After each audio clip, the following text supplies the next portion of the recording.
Hello, hello, hello, everyone. Buenas tardes ya a cada uno de ustedes. Vamos a hacer unos cuantos videos el día de hoy.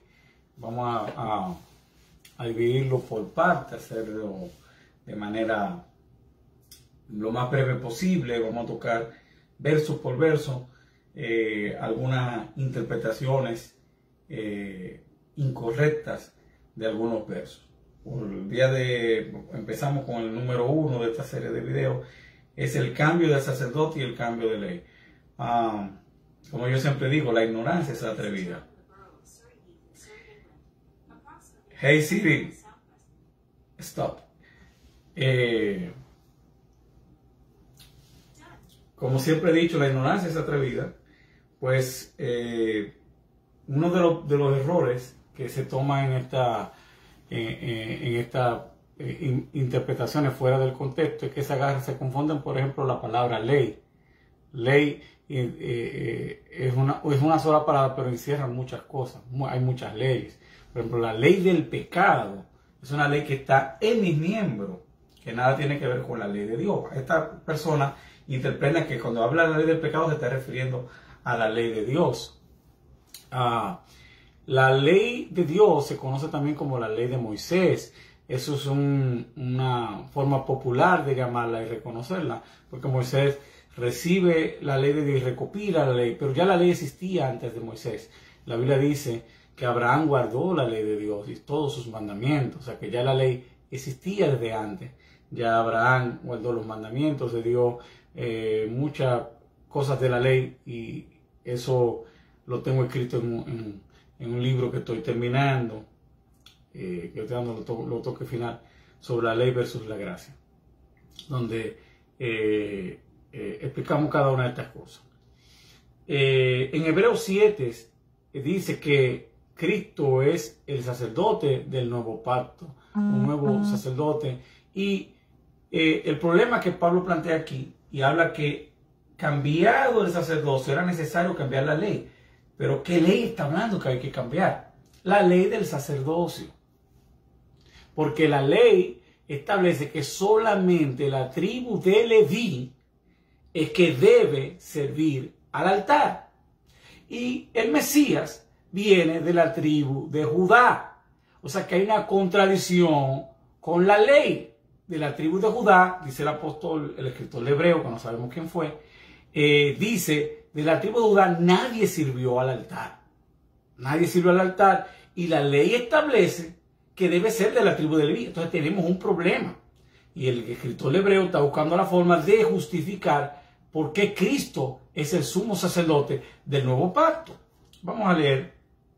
Estoy en Hebreos capítulo 7. Vamos a ver, está hablando del sacerdocio de Melquisedec.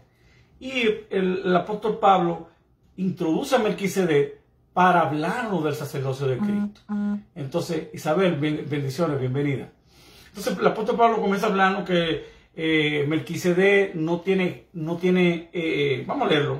Dice, porque este Melquisedec, rey de Salem, sacerdote del Dios Altísimo, que salió a recibir a Abraham, que volvía de la derrota de los reyes, cuando la guerra contra los reyes de Sodoma y Gomorra, que sometieron a Sodoma y a Gomorra, ¿verdad? Cuando fue a rescatar a su sobrino Lot, y le bendijo. Y a quien asimismo dio a Abraham los diezmos de todo el botín que de la guerra. Abraham le paga los diezmos a Melquisedec, cuyo nombre significa primeramente rey de justicia y también rey de Salem, esto es, rey de paz. Sin padre, sin madre, sin genealogía, que ni tiene principio de días ni fin de vida, sino hecho semejante al Hijo de Dios, permanece sacerdote para siempre. Considera pues cuán grande era este, a quien aún Abraham el patriarca dio el diezmo del botín. Ciertamente los que de entre los hijos de Leví reciben el sacerdocio tienen mandamiento de tomar del pueblo los diezmos según la ley. Es decir, sus hermanos, aunque estos también hayan salido de los lomos de Abraham, pero solamente los hijos de Leví, los que son seleccionados para el sacerdocio, son los que tienen el derecho legal de recibir los diezmos. Pero aquel cuya genealogía no es contada entre ellos, tomó de Abraham los diezmos. O sea, aquí vemos que hay un sacerdocio, hay un precedente. Hay un precedente de alguien que no es de la tribu de Leví, que puede recibir los diezmos y que tiene el sacerdocio. Interesante. Entonces aquí, como hay un precedente, eso se conoce en manera legal. Cuando existe un precedente ya es ley. Entonces el escritor de Hebreo está diciendo, ya hay un precedente de un sacerdocio que es igual al tipo de sacerdocio de Cristo, que no es conforme a la ley de Leví, a la ley sacerdotal. No está hablando de la Torá en general, está hablando de la ley sacerdotal que establece que solo la tribu de Leví sirve al altar. Entonces, pero aquel cuya genealogía no es contada entre ellos, entre los hijos de Leví, tomó de Abraham los diezmos y bendijo al que tenía las promesas. Y sin discusión alguna, el menor es bendecido por el mayor. O sea, este es un sacerdocio que incluso tiene una jerarquía por encima de la de Abraham. Y sin discusión alguna, el menor es bendecido por el mayor. Y aquí ciertamente reciben los diezmos hombres mortales, pero allí en ese caso, uno de quien se da testimonio que vive.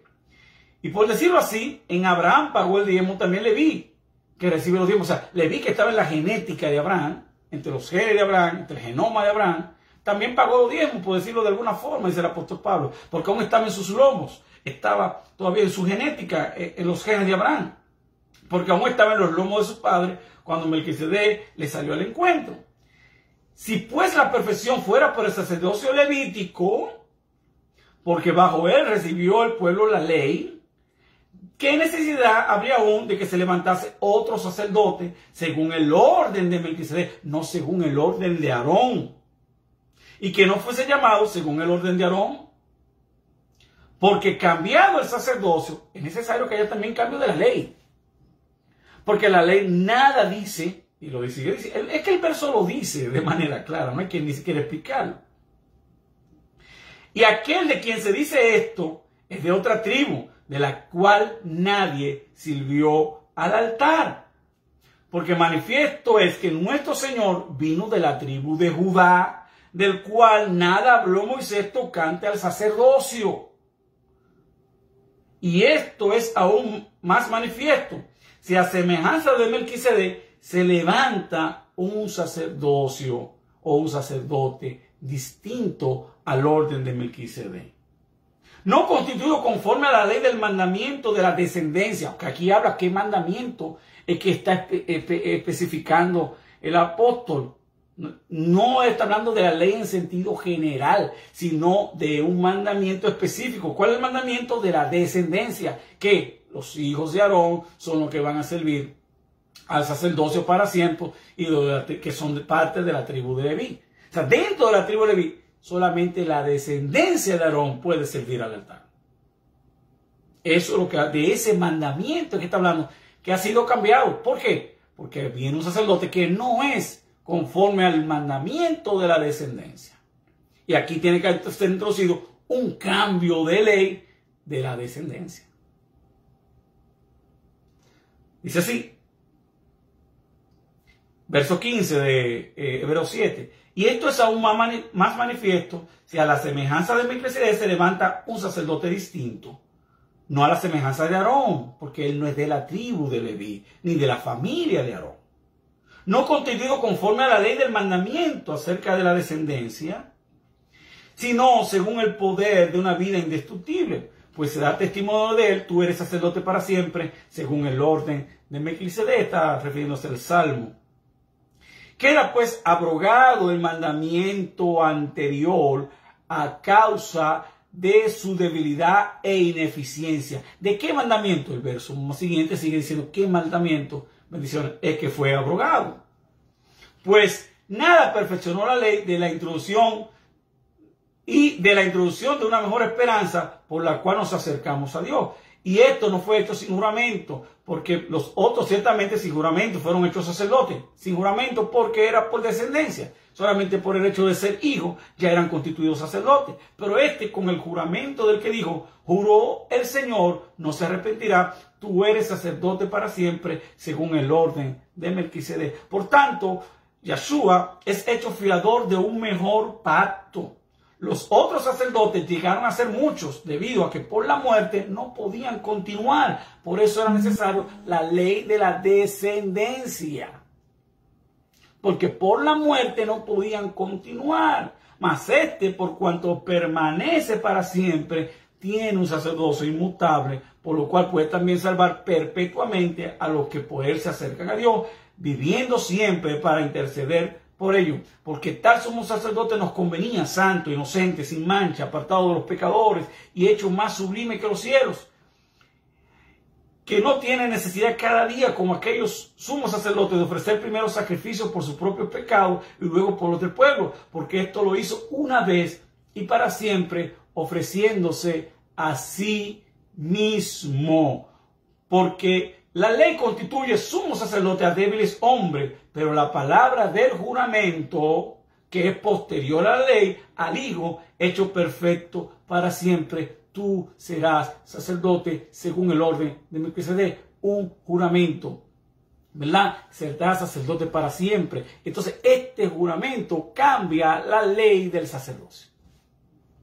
Entonces, que ya pasa del sacerdocio de Aarón, ahora pasa a uno que es igual que Melquisedec, que es rey de Salem y a la vez sacerdote de Dios, que tiene aún más jerarquía que el mismo Abraham. Entonces aquí no está hablando que la ley fue abolida, no, que hubo un cambio de la ley de continuidad sacerdotal de los hijos de Aarón. En el nuevo pacto ya no son los hijos de Aarón, sino que tenemos un sacerdote según el orden de Melquisedec. Aquí no dice que la ley fue abolida, aquí en ninguna parte dice que hubo un cambio de la ley, porque hubo un cambio de sacerdocio. Entonces era necesario, porque todas las cosas Dios las hace en ley. Todas las cosas Dios las hace en ley. Y como la hace en ley, no puede nombrar a Yeshua como sumo sacerdote si no hay una forma legal de hacerlo. Y la forma legal de hacerlo es introducirlo según el orden de Melquisedec. Entonces, este nuevo orden sustituye, cambia el orden de Aarón. Entonces, introducido un nuevo sacerdote, es necesario que haya un cambio de la ley de sucesión, como dice ahí. Y nos introduce un mejor sacerdocio que permanece para siempre. Entonces aquí no está hablando lo que dicen los indoctos, los que toman una palabra y la sacan del contexto. No, aquí está hablando claramente de la ley de sustitución, de herencia del sacerdocio. Porque esa ley del sacerdocio a nadie pudo perfeccionar, sino que vino un sacerdocio que hizo un sacrificio una vez y para siempre. Entonces, el primer pacto era con gloria, pero no brilla en comparación con este pacto. Vamos a aclarar otro verso, vamos a cortar aquí para no introducirnos a otro tema. Vamos a aclarar cada verso que sacan del contexto estas personas que quieren decir que Dios que se contradice.